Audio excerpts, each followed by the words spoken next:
We will record just the presentation part, and then I'll stop the recording for any community Q&A. My name is Sydney Castaneda. I'm the Assistant General Manager with Isla Vista Community Services District. Thank you for coming. Thanks for being here. I know it's midterms week, so that's why to offer a recording, we'll send this out too that you guys can share with anyone who may need it as well, and we'll post it on our YouTube. So with that, we'll get started. Let me see if this will, there we go. So yes. I'll have everyone introduce themselves in just a minute, but just a little workshop overview of what we're going to cover today. We'll talk a little bit about pre-move out inspections, what those are, why they're important, some common tenant pitfalls that you may fall into, some misconceptions about security deposits. A big one that I think is important is damage versus wear and tear, and what that looks like, real life deposit deductions, some DIY fixes that you all can do, and just some effective communication tactics to have throughout the process as well. So I will start on this end, and I'll let Arno if you want to start and just introduce yourself before we jump in.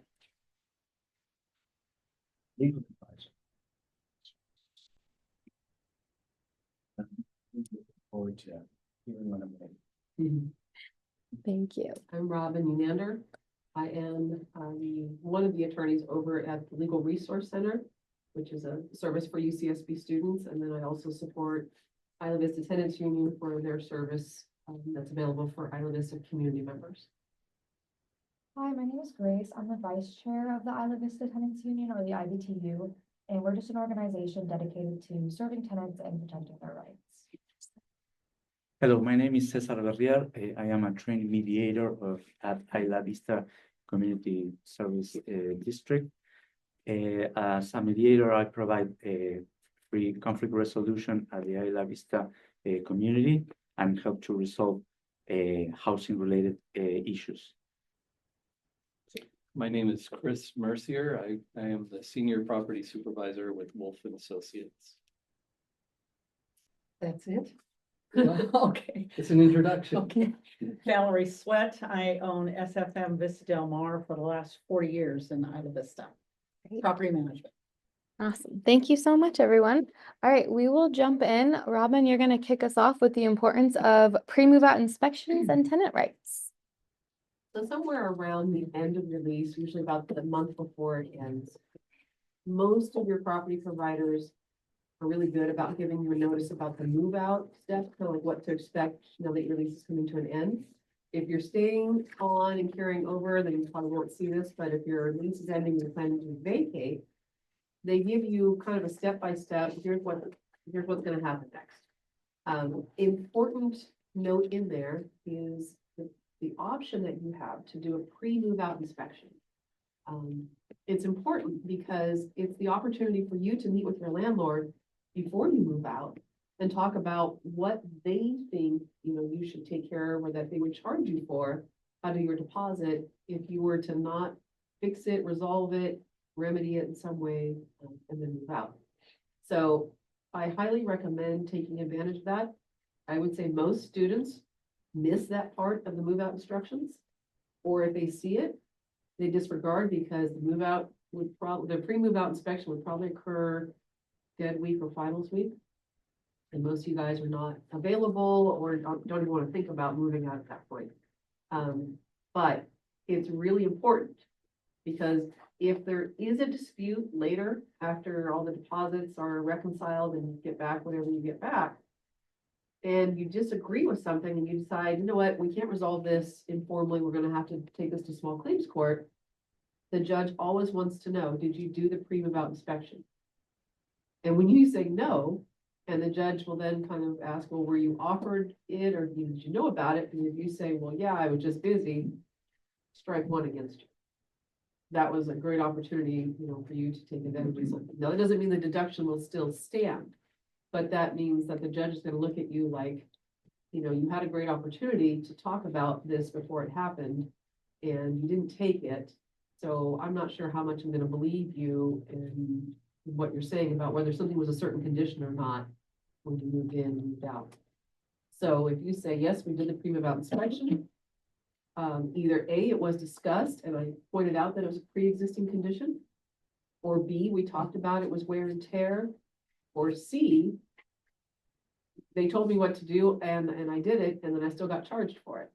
You know, those are things that help validate your position if you did want to dispute some sort of deduction later. So look for that update or look for that opportunity in your move out instructions.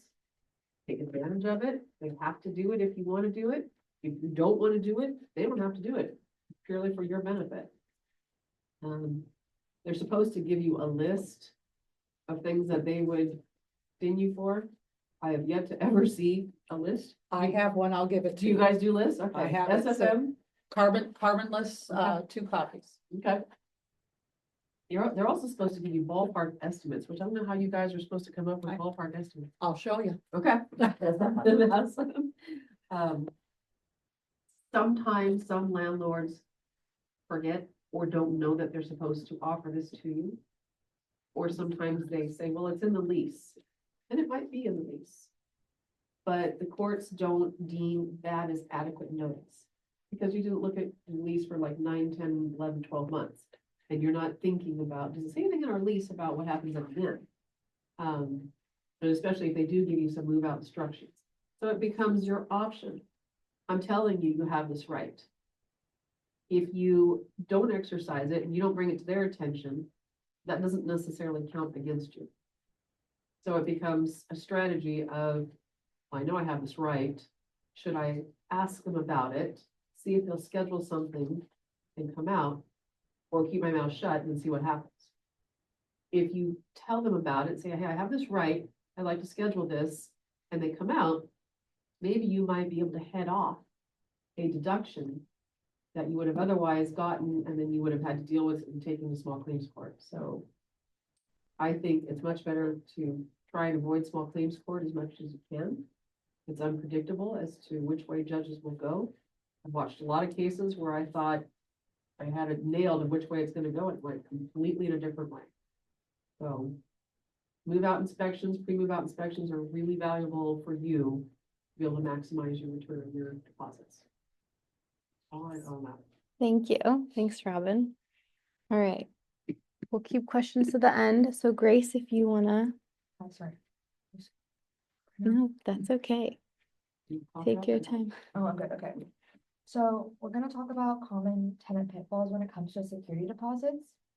So I think most of the time, it just like as a student myself and someone who's been in housing and different housing like properties over the last 4 years if you count freshman dorms. People don't often know like what counts as like something, what they're responsible for. And like what counts as like, I think what Robin was pointing to, like wear and tear, like regular wear and tear versus actual damages. So it's really important for people to read their lease thoroughly and like figure out these problems beforehand. If you like notice something's broken, and it's important to like check your lease and like not just assume like they'll fix it and it won't be charged to you. A lot of time it's just like really clearly written in the lease, and I think that's a big issue. Another thing is that a lot of times like little small issues like scratches, stains, nail holes, like things you could probably miss if you weren't checking carefully, they tend to add up. Also like cracked tiles and like chipped paint.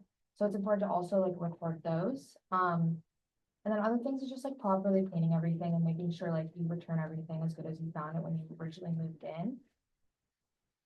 And I would also advise like getting some, like as things break, to get them as, like I know sometimes it's hard to communicate and get things done, just like the process is usually slower.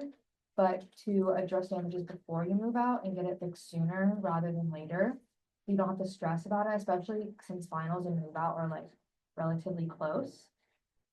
And I think the big one, I think that probably people are gonna point to a lot, is just you need to take videos and photos and condition reports when you move in, and the same when you move out with the whole pre-move out inspection. So then you are able to dispute the charges if there's anything, because if without that, there's not really anything you can do to prove that like that wasn't your fault. And if you could find them before the pre-move out inspection and like do it yourself, or like find maybe a like, if possible, if it's allowed in your lease, to do a third-party source to like fix it cheaper than like the loss in your deductible, that also be really important. Good. Perfect. Thank you. So speaking of wear and tear, Arno, you're up. I'll kick it over to your first slide, legal advice slide. Good advisor for our community services. This is the first year that I've had that position. My duties include advising on housing rights, tenant protection, lease interpretations, understanding and responding to landlord notices, habitability and standards and violations. And you get a hold of me by contacting Sydney Yeah. at their office. I have this community services. And I'm glad usually I get, they have a form that you fill out, and then I get a copy of that form and questions and what your preferred means of communication are. And then I start lots of people because they're busy. We do a lot of things through meetings. Perfect. Yeah, there's a form on our website that you can complete with any questions that you have if you need mediation or legal support. But yeah, and I'll click it to your next slide for you. Before I get to that, Oh, yeah. I guess the preference is wear and tear and damage, like beauty is in the eye. And that's why it's so important that you have honest and open communication with your landlords and property managers, because it's better to find out beforehand what the concerns might be. And have a dispute with them. And that's why not only the post inspection is so important, but in the best of all possible worlds, you get a place to live, you have a pre-move-in inspection with somebody from the property management company, and you're already able to just document any issues and put them down so that you're really set on what the place looks like. You get the pictures of videos, and then you go through. As problems come up, if things happen, you contact the property manager, you document on your end if you call what's happened, so that there are no surprises during the tenancy. Then at the end, you do the post investigation, working together. Everything gets fixed, everybody's set, and you get the maximum of your property, of your security deposit, generally in about 21 days. There's a list, the list is up there. I'm going to read from that list. This is a great source, the Rental Housing Success Guide. A lot of the information around it came from that. So normal wear and tear, well-worn keys because you've used them a lot, sticky keys, faulty door locks, depressed fire extinguisher with an unbroken seal, worn pattern in plastic countertop, rust stains around the sink faucet, discolored ceramic tiles, unraveling carpet seams, red bare carpets in hallways, scuffing on wooden floors, worn linoleum, a wobbly toilet, gotta watch out for this wobbly toilet, faded paint, rust stain with under the bathtub spout, chip paint, discolored light fixture globes, faded shades, paint blister Venetian blinds, ants inside after a storm, after a rainstorm, and sun damaged drapes. And reasonable wear and tear consists of unavoidable detriment to the rental unit, even though there's been reasonable care to avoid and minimize. So you're taking good care of everything, but just because time passes, things happen, which is why it's always so important to communicate as things happen. The damages are, again, on the list: missing keys, keys broken off inside a lock, door lock has been replaced by the tenant, depressurized fire extinguishers with broken seal, burn in the plastic countertop, sink discolored with floating dye, carpet burns, rust marks on the carpet from paint, plant pots, sorry. Gouging the wooden floor, ripped linoleum, broken toilet, tank lids, back or nail holes, tipping the bathtub enamel, graffiti, missing shade, fixture, glow, torn shade, Venetian blinds with bent slats, fleas because of pets, and pet damage drapes. You want to try to complete the damage and repair it as quickly as you're able to really receive a large part of your. You have you're able to mend the damages yourself. Hire an outside property manager cleaner, a service that does that, and you can consult with your service provider to help arrange the best way. You know, the thorough clean on your part is very, very important in kind of inspection. And the walkthrough highlights that difference. That's the time, as Robin said. And as Grace said, you can begin that dialogue. Say, you're a person, your landlord is a person, so this is person-to-person discussion. You know, there are, as it comes to some things like carpets and drapes, there's a useful life prorating for replacement. So if you have to replace a carpet, then the carpet is supposed to last 10 years. And this is year 7. You don't have to pay for the whole carpet. Things that I like observations that I've seen just from the book that I've been so far.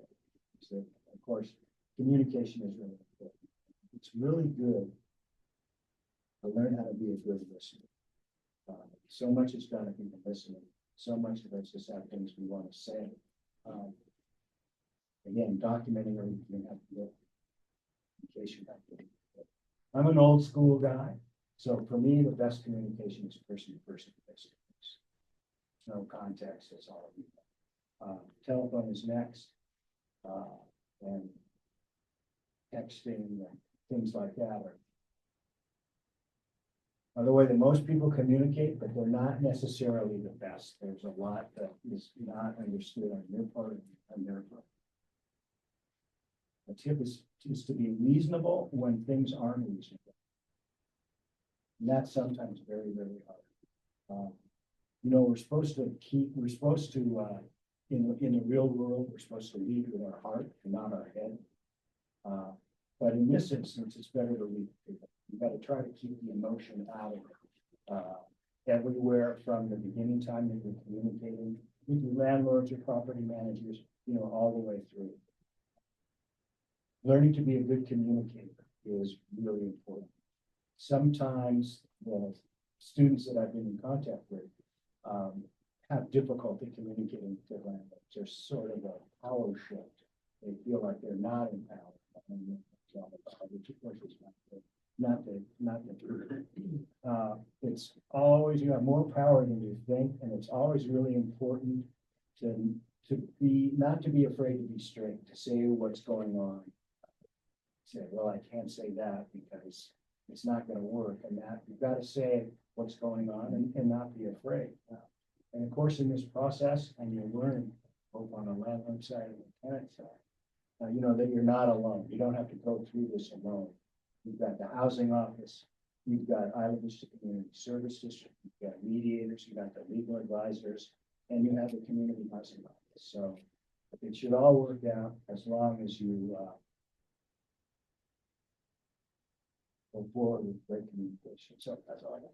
Thank you, Arno. Appreciate it. All right, Valerie, I will turn it over to you. Thank you. Expanding on what he just said, communication is 99% of the battle. I agree with him 100%. I don't think there's hardly anything we can't solve sitting across a desk from each other and talking. Keeping the emotions and the anger out of it. It's just the facts. Let's figure out what's wrong, and then let's figure out how fast we can fix it or help you get out of the lease if that's what you're trying to do. I have an office in Isla Vista for that reason. I want you to be able to come in and talk to me. I'm not scary. I've had all my shots. So that's really important. That is the number one thing that I say on my website too. The other thing, I figured out, if we don't tell you what we're looking for when you move out of your apartment, how do you know what to do? And over the years, I've done a number of things. The standard inventory and condition report, I think it's been brought up a couple of times. This is extremely important. Even if you do pictures, the written word is what we start with. Okay, and so you put stuff down exactly as you see it. Not if we promise you, yes, we're gonna fix the broken window. You put it down as you see it because life happens. The second thing is we give you, or my office does, gives you a pointer sheet, things not to do.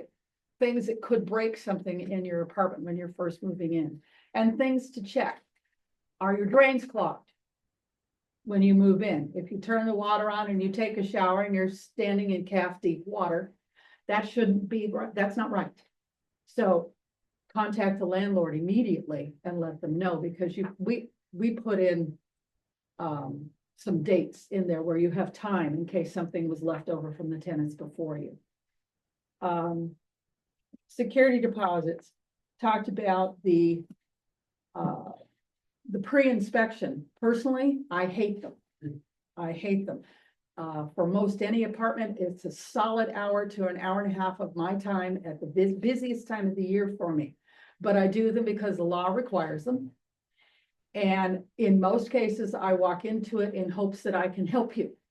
But what frustrates me completely is when I find out from the tenants they only wanted an estimate of what their security deposit refund might be. And that's really frustrating. They weren't intending to do anything at all. And I walk into the apartment and I see the same debris on the floor, and I see the same white oven cleaner in the oven and all of this other stuff that I have spent time to talk to them about. So if they're gonna go and do this pre-inspection for you, for heaven's sakes, pay attention and do the stuff.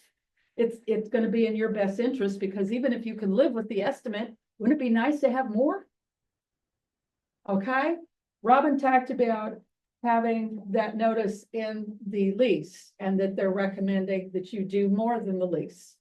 I publish a packet. It's 10 pages long. It's got checkout sheets.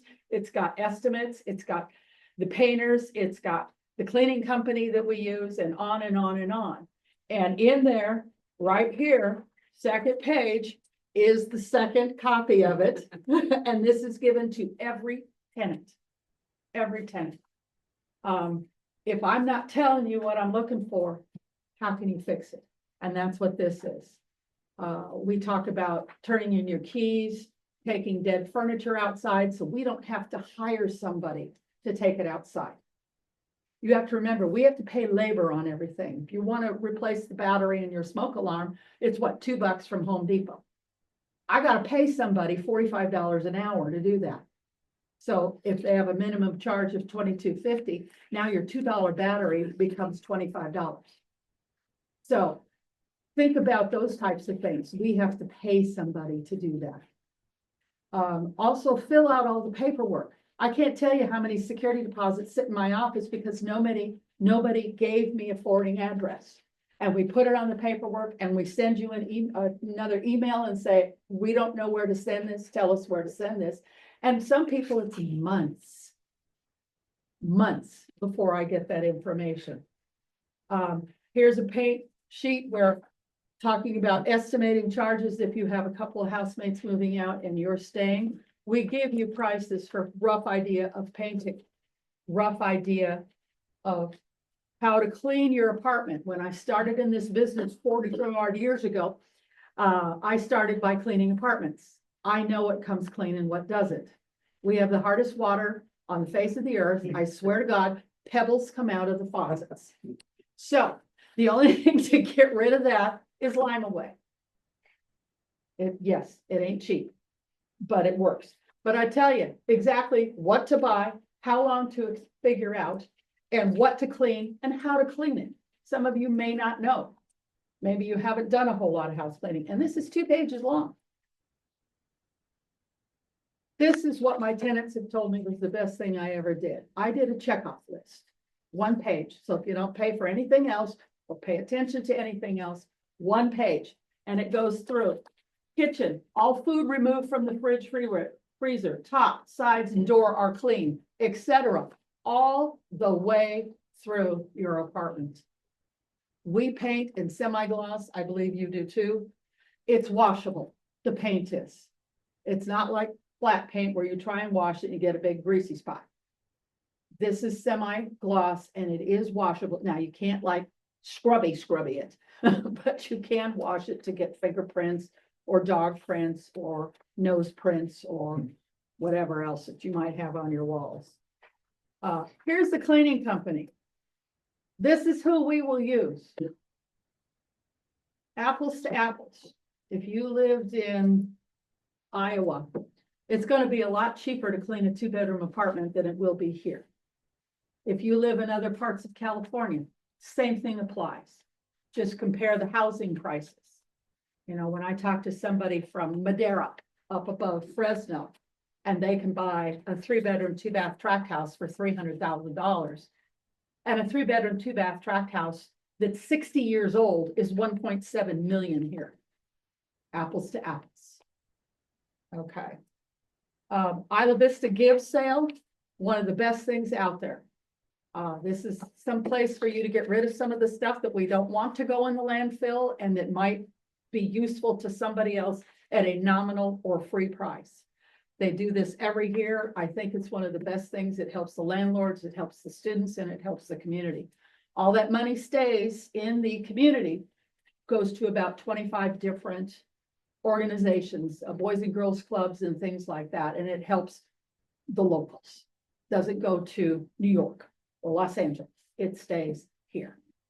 And then I give you this letter from the county that talks about if you leave a whole bunch of junk in your yard, the county's going to cite me. That's not my junk. So we will pass those charges on. Please pay attention to those things and start early. A couple of notes I made, normal wear and tear. I believe you brought that up. Arno, that's a toughie. There are no items 1 through 10 that says this is a tenant charge, this is normal wear and tear. The longer you've been there, the more normal wear and tear you have, until at some point, the only thing you're going to get charged for is damage. So holes and scrapes through the paint. Those 3M stickers, I hate them. I hate them. You stick them on and you're supposed to very carefully pull the bottom out and then the whole thing is supposed to come off. Well, nobody takes the time. So what they do is they pull it down and they rip it. Tenant charge. It goes through 30 some odd layers of paint. No laughing. You've done these too. It goes through the drywall paper and it goes into the cardboard that's part of the drywall. Do you know how much labor that takes to repair? It may be this big and it could be $100 because they have to sand or they have to make it so they can put a patch on it. Then they patch it, they let it dry, they sand it. They do another patch, they let it dry, they sand it. They do another patch, they let it dry and they sand it. And then they put a like a sponge on it to make the texture roughly the same. And then you have to usually use a primer and then a paint. All right, you're talking hours. You're not talking about a brush that goes, you're talking hours. So be careful when you put up something like that. You're better off with skinny finishing nails than something like that if you're just going to rip. I've seen them this long, right? It sounds like they should have had this conversation with you before they even moved in. Let's see, I did that. Communication. Okay. Errors. Your security deposit is not my money. It's not my client's money. It's not the owner of the building's money. It's your money. We are holding it to make sure that you do everything you're supposed to do. I don't want your money. It sits in an account. The bank gets to play with it. I don't. It just sits there doing nothing for a year. So wouldn't it be nice if you remember that it's your money and work harder to get it back? We all win. If you work harder, clean more, don't damage your apartment. This is after the fact. And, you know, other things like that, you're gonna get more money back. You're gonna be happier. There's gonna be less work that I have to do and less charges to my client that he has to pay for. We all win. So all of this paperwork that I brought today is to educate you so that you know what we are looking for. And we want you to get that security deposit back as much as possible. We are human. We do make errors. I end up doing all the security deposits because I have the real estate license. And I'm tired and it's long hours and I do make a mistake. I'll miss that light fixture was broken when you moved in and I'll charge you for it. I'm not trying to rip you off. Please understand, we are human and we do make errors just like you do. Look at your test scores. So please, if you have questions about it, don't scream and yell at me and threaten to sue me for a $50 charge. Come in and talk to me about it and say, hey, Val, here's my inventory. I put that down. And I'll look at it, go back and look at some other paperwork and then go, you're absolutely right. Here's $50. I do that every year. I refund additional money on errors that I have made or something that was questionable that the tenant brought up. Anything questionable, I can't think of the wording right now, but the benefit of the doubt goes to the tenant, but at least for me. I can't talk about anybody else. I think that's it. I think I kind of scared you. So anyway, I have all the paperwork up up here if anybody wants to take a look at it, just to get an idea. Yes. Do you post that on your website at all? No, I don't, Could you? but I will. I give the packet to anybody who asks. I have been meaning to do that, but this one is from 2024. I'm working on 2025 right now. There are some things on there that I think would be very useful for anybody. I also have how we do the security deposit, and I send a sheet that says, stop. Scroll all the way down. There could be as many as 12 to 15 pages. I have kids who get this page only, which is the security deposit amounts for each person, and they go, well, where's my check? Meanwhile, there's 15 pages and they haven't scrolled down. We include this sheet, all of the bills, $125 or over, and any other bills that we may have. We include your inventory and condition report and our inspection report, which has pictures. So that's the first thing. And then it says you need to read all of the paperwork included with your deposit to understand what has been charged, you know, and I go through that. And again, I talk about the smoke alarm battery that we have to pay the labor. And then we say, write me a note, write me a letter, write me an email. And I will investigate it. I'll go back several years if I have to. I have a lot of those records in my office. And so if something was broken when you moved in and we have a disagreement, I'll go back a couple of more years. So I want to make sure that it is fair and accurate. I don't want your money. Okay? Look at them terrified. Thank you. Thank you so much. I think we will pass it over to Chris. All right, Chris, All right. finish it up. So, I was asked to talk specifically about real life examples of common security deposit deductions. And I think I made a quick list of the things that I typically see in a deposit, in a security deposit reconciliation. Probably the most costly item is paint. And well, yeah, we don't have rent problems. But painting is a significant one. Cleaning, window screens, carpet and flooring, that kind of thing, like either replacement or cleaning, and drain clearing comes up from time to time.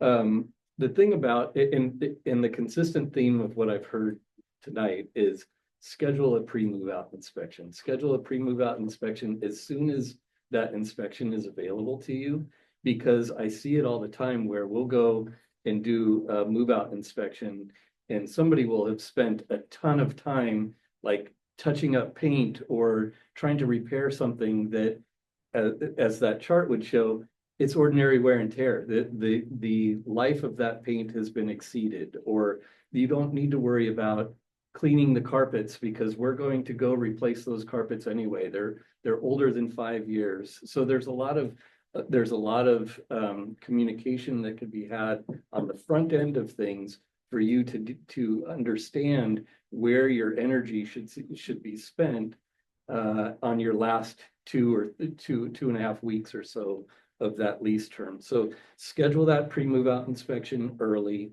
Have that conversation with your manager or the landlord early so that you guys are on the same page and you know kind of how to plan and map out your last couple of weeks, because we can point out, you know what, this carpet is really old. We're probably going to be replacing it.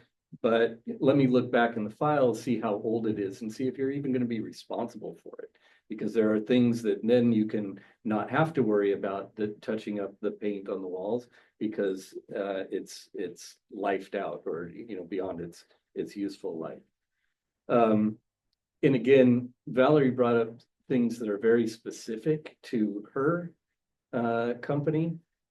We do things a little bit differently. I know that other property managers and other owners do things even more differently. So there are some consistent themes, but please have that conversation about what your specific landlord expects of you, right? So that you know what they're looking at. And when you do that pre-move out inspection, you're more likely to identify those things where you should be focused. Yeah, so schedule the pre-inspection first, and then you can get a decent game plan together for how you're going to move out. And then talk to your roommates about what their plans are. We see it all the time too, where you've got a 3-bedroom house, there's 7 people in there, and 2 of the people finish their finals early and they bail out, but they were the ones that were supposed to clean the bathroom. And then it becomes chaos. And then everybody's pissed off at each other because 3 or 4 people have bailed out and leaves the last person left in there. So come up with a plan together as to how you're going to do things. My suggestion is always to leave the cleaning to the very end. Like those people that are leaving on Tuesday, a lot can happen between Tuesday and Saturday when you're supposed to surrender possession of the apartment. So stick to a plan, clean last, make sure to get all of your stuff out first, and then you can clean. Yep. If you're hiring vendors to do work for you, like cleaners, you're going to see flyers up, leaflets all over Isla Vista this time of year saying, hey, we clean for all the big property management companies. Talk to Val at SFM, she loves us and all this stuff. It may not be true. There's just a lot of people that are posting flyers and Particularly carpet cleaners. and getting away with charging people for services that they either perform. And maybe some of them do a great job, but more often what I see are people that are leaving town, like the students are finishing up their finals, they're trying to get out of town. They hand their keys over to the cleaner, say, hey, clean my place, and then leave the keys on the counter because my manager is going to come out on Saturday and do this. And then you're not getting the final eyes on what's being presented to your landlord. So inspect what you expect. If you hire a vendor to do work, follow up after them and make sure that they're doing the work to your expectations. And even more so, talk with your manager or your landlord about the vendors that they trust to do work at their properties, because those vendors know what we're looking for. Mhm. We send them back all the time. And I yours send, guarantee? they guarantee for us. Yeah. So if it's, and so Well, no, if they miss something, they'll go back and clean it for nothing. if we Because know. we have a set routine, and Right. I'm sure you do too. Right, so the vendors that your manager or your owner hire are going to be, they're going to know what the expectations are for that particular owner or manager. So I would suggest that you have that conversation with them and hire people that are familiar with the place. And if you do that, at least this is a tip from me. It's really helpful as an inspector if you're going out to see those, to to do a move out inspection, it's really helpful if you have a copy of the invoice on the counter along with your keys or whatever that plan is. Leave a copy of that carpet cleaning on the kitchen counter. If you turn it into the office, we may look at the carpets and go like, gosh, it looks like it's been cleaned, and we crawl around on the ground trying to see if it's still wet or whatever.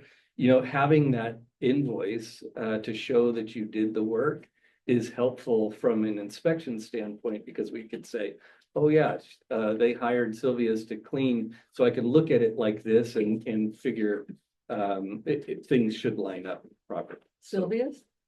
Yeah, Is that who got you? Yeah. Same here. one of the companies. So inspect what you expect, importance of the pre-move out, ask questions. And yeah, the last note was understand the useful life of things, which would come up in a pre-move out inspection. So I would also add to that, if the cleaning company, if you use the one that we recommend, let me know. Yeah. Because if we know, like he said, we'll be looking for more specific things, because the bulk of the apartment is gonna be clean. So if we find anything that they missed and it's part of the regular routine, they will go back, or mine will, for me, we'll go back and clean it for nothing. And because that's what they were supposed to do originally. So we have warranties, as do you, if you use our companies. Alrighty, I'm gonna pass it over to Cesar because we only have just a few minutes left and I want to make sure we have time for questions. So I will pass it over to you. Hello, my name is Cesar Berrier. I'm a trained mediator at Isla Vista. I work with people to find fair solutions to conflict related to various issues such as security deposit, housemate conflicts, rent payments, living condition, maintenance issue, and property damage. We encourage you to use our mediation services to resolve your house's related issues. So we're going to talk today about best practices in communicating with landlords and property managers. So we're going to talk first about effective communication, and we're going to discuss about 3 specific moments in this relationship between tenants and landlords, before moving in, during the tenancy, and before moving out. Related to the effective communication, to prevent a dispute related to security deposit, clear and proactive communication with your landlord is essential for your tenancy. We have a few tips for this effective communication. Use written communication, email or certified mail. Be polite, professional, and specific. Confirm all verbal agreements in writing. Save copies of all correspondence. As with all important communications, use email or delivery service that will provide you proof of delivery, and make sure that you meet your landlord's expectations for the condition in which the unit should be left. So before moving in, the most important things are to document the property condition and to get everything in writing. For example, to document the property conditions, take the stamp photos or videos of every room, including any existing damage. Something that you can do is print 2 sets of pictures and provide the one to your landlord. Another thing it can be to complete a moving checklist that your landlord may provide you, or create your own and share a signed copy with your landlord. Another thing you can do is have a witness. You can invite a friend or family member as witness during your initial walkthrough and documentation, and your witness can confirm the property conditions if a dispute arises later. 3, address your repairs promptly. If you discover issues upon move-in, request repairs from your landlord in writing before moving in, if possible. And keep copies of your repairs requests and landlord responses. 4th, get everything in writing. Verify your lease, clearly specify the security deposit amount, its intended use, and conditions for its return. Also, ask for written clarification on vague terms like reasonable wear and tear to avoid future misunderstanding, and as Arno talked before. During the tenancy, 3 things. Report issues promptly. Communicate in writing about any damage or needed repairs. This demonstrates care for the property and provides a record that you can protect you later. Also, request permission for changes. Always get written permission for any modifications like painting walls, hanging heavy items. Also, keep copies of all your correspondence and rental records. Maintain a file with all the rental records, email, text, receipts, and notices for your records.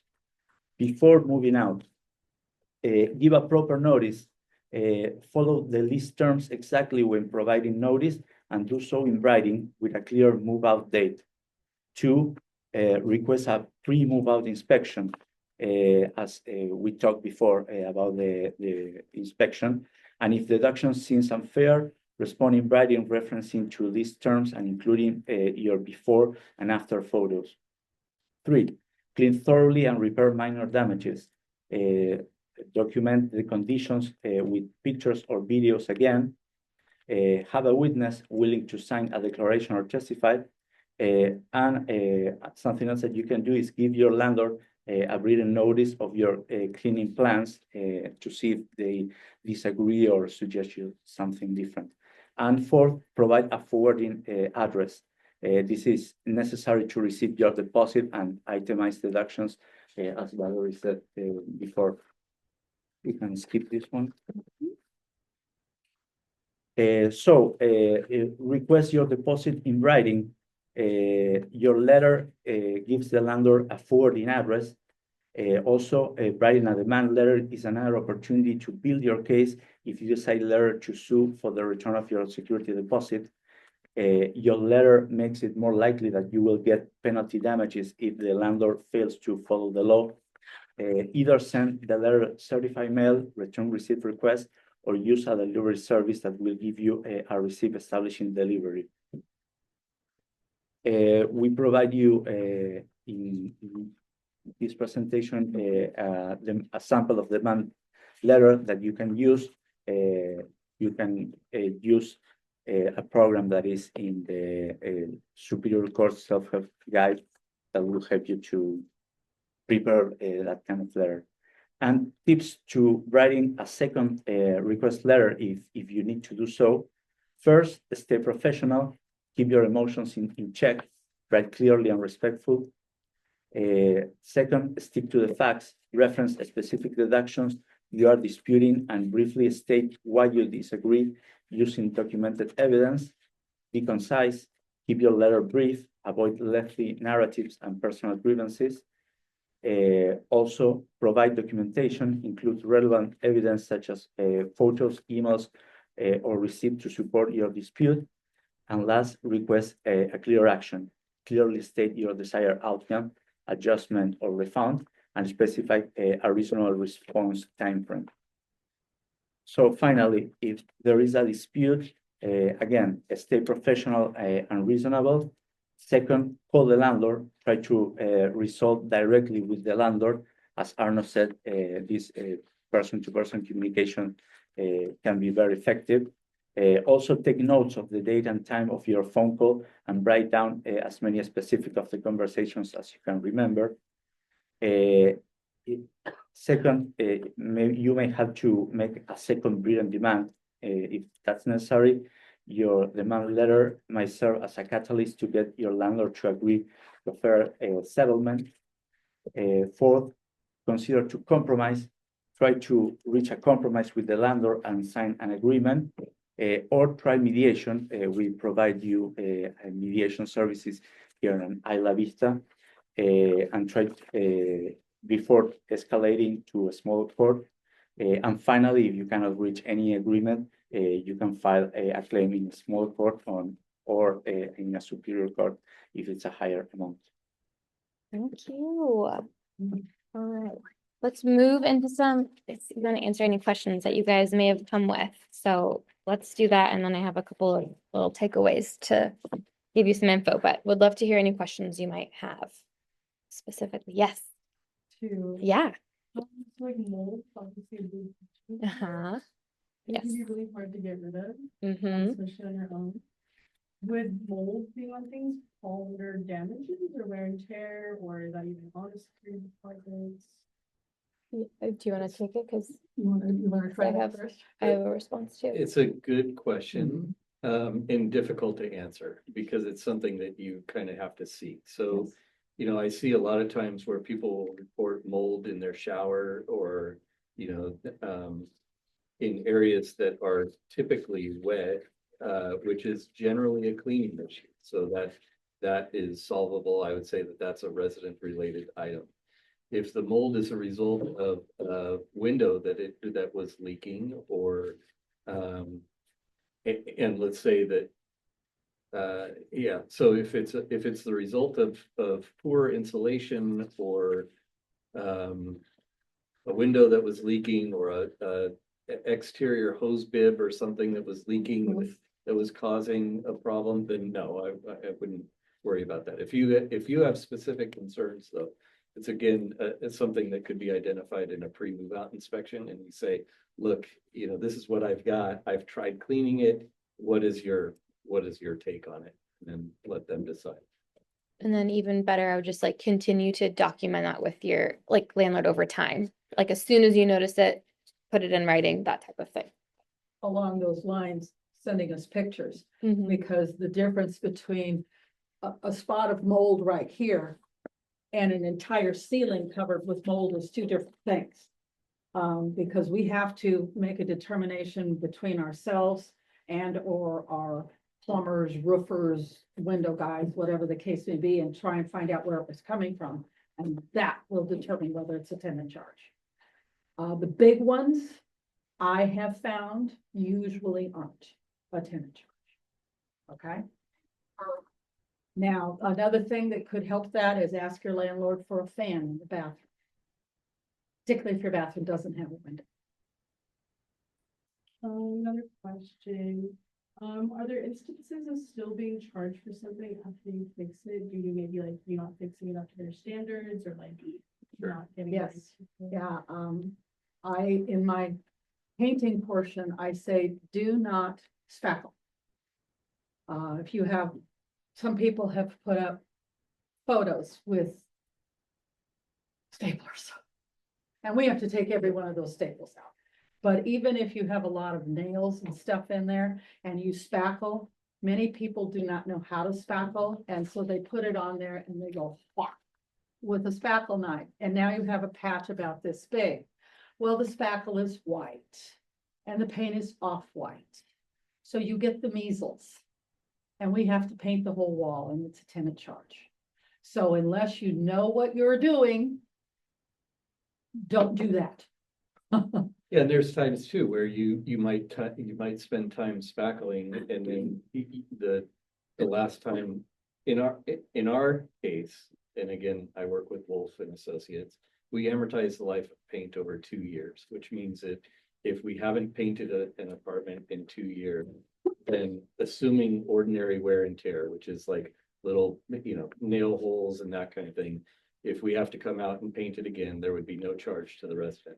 But in Valerie's example, we see a lot of times where people will spackle the holes and make it worse so that it's no longer ordinary wear and tear. It becomes something bigger because they tried to do something and they just didn't do it right. We see it with doors too. People will try to replace doors a lot of times. And That's comical. it's like the doors won't fit, they're not the right size, so, Or the patched holes. yeah. It's funny. Did you have any other questions? Okay, great. Thank you. Good one on the mold, though. Yeah. I really appreciate that you have checklists that you provide your tenants. Does that include what you're talking about right now of these are the things that you should try to fix before you turn the keys over, and these are the things that you should just let us try to fix? I do say that in the paint.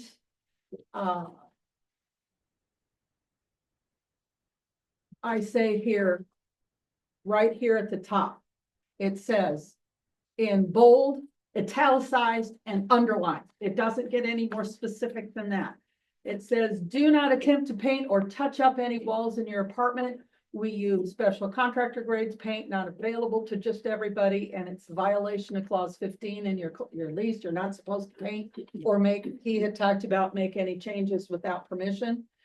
And your touch-up will be a different color and will show as polka dots, and you force us to paint. So that is right there. It's the first thing I say, because I really don't want people to do that, particularly with the painting.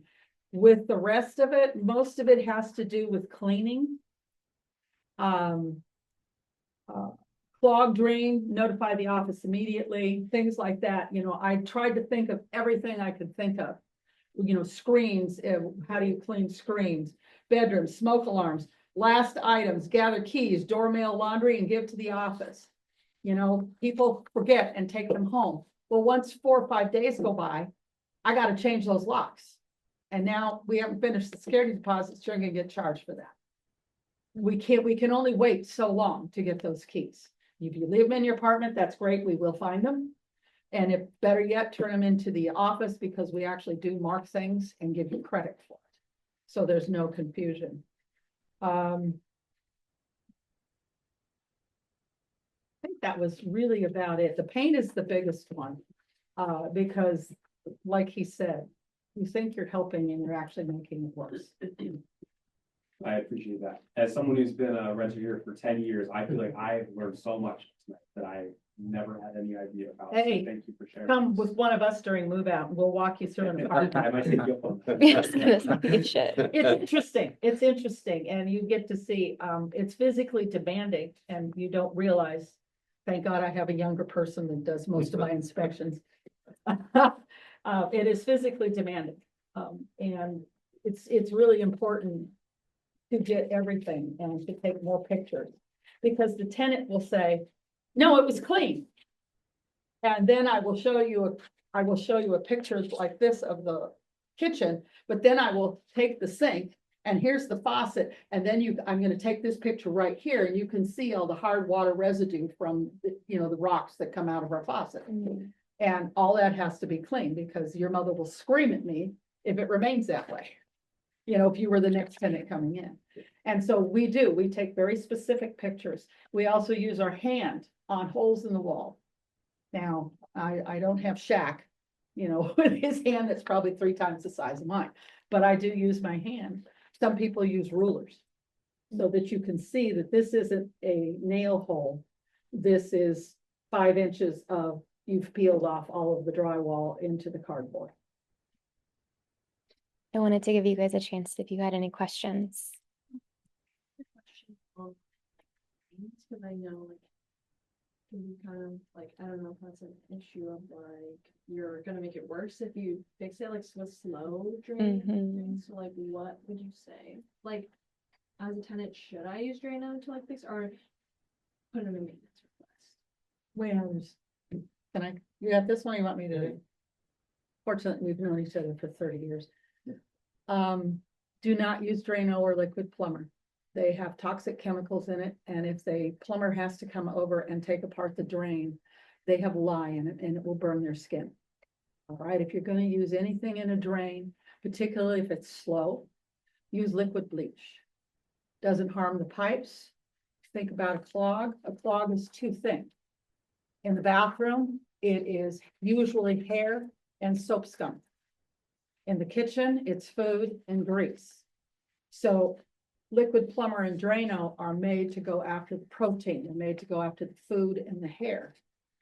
And liquid bleach will help destroy the grease and the soap scum. So if you can get rid of those 2 things, chances are the clog will go down the drain and everything's hunky-dory and it costs you 50 cents in bleach.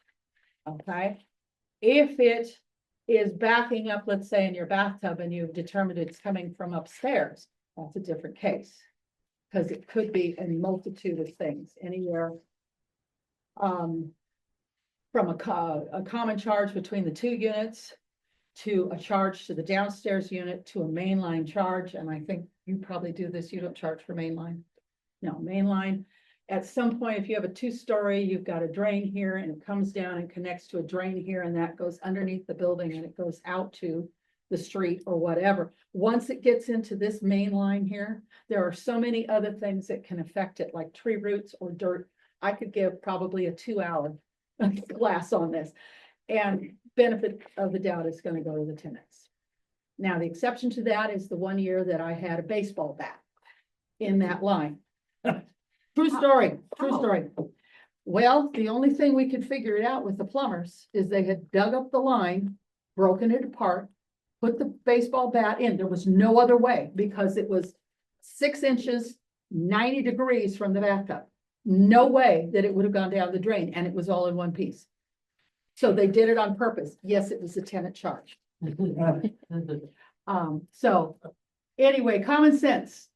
If you don't think it goes down the drain, don't put it down the drain. It's not a trash can. Okay?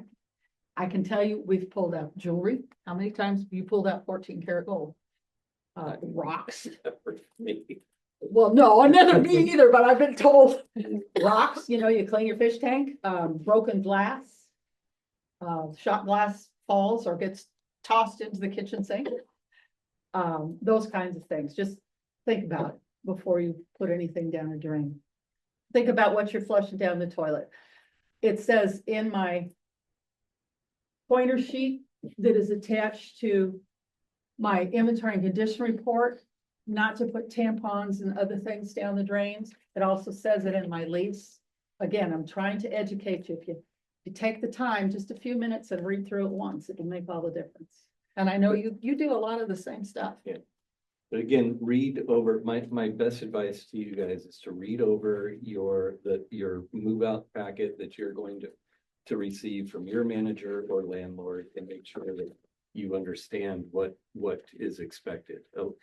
Some of the things that come up in deposits also aren't even related to charges. It's how the funds are distributed to residents after they've moved out.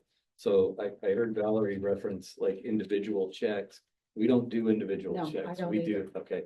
We do a single check payable to all of the parties on that lease agreement. So if there's 6 people on the lease, we're writing one check for the total sum, and then it's up to those 6 people to sign or endorse that check in order to cash it and then distribute those funds. Now, there are ways, our office provides some ways to remove people from the lease. So if somebody's going to be traveling right after the lease ends, there are ways to account for those things, but you have to be proactive about it and ask those questions in advance. So read over that information carefully and ask the questions in advance so that you could prepare what the next step is, or how to resolve those scenarios.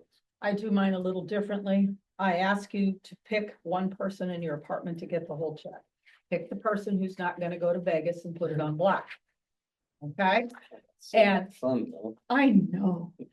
And then that person, everybody's got to sign and agree to it. So there's no surprises. We don't want surprises.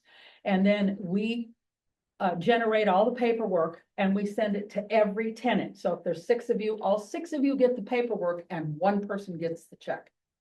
And then that person knows if you were in the left bedroom and you were in the 3rd bedroom, they know who's charged for whichever room. Or if she was supposed to clean the bathroom and you were supposed to clean the kitchen, and the kitchen was spotless and the bathroom was disgusting, then you know who gets charged for cleaning the bathroom. And our bills are situated in such a way that most of the time you will be able to break those charges out in order to charge the appropriate people. Do you have any other questions? Yeah, okay, thank you. I'll just close this out really quickly. There's a move out page, little flyer that has some information that IVCSD provides during move out. We have a yard sale coming up on May 31st. You can either host it at your own house, or we'll have space that you can do it in the park. But yard sale, highly recommend. Start taking things home early. We also have a donation pickup for both food and like physical items as well that we'll pick it up and donate it for you. We highly recommend finding storage early. There's a full list on our website of all the different facilities. As Valerie mentioned, the give sale, super important, super fabulous resource for you.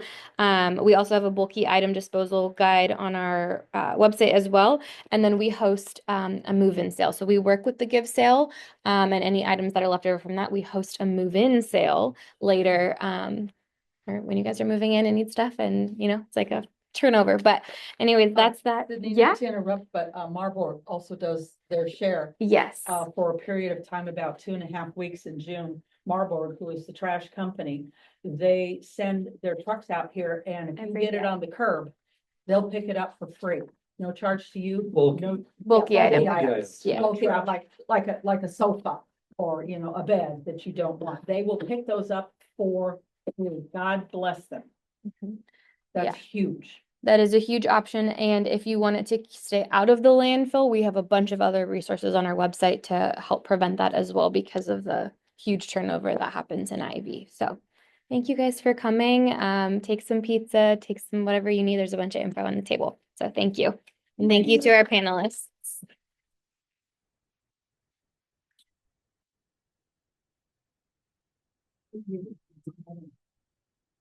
Maybe we can, I would use it before.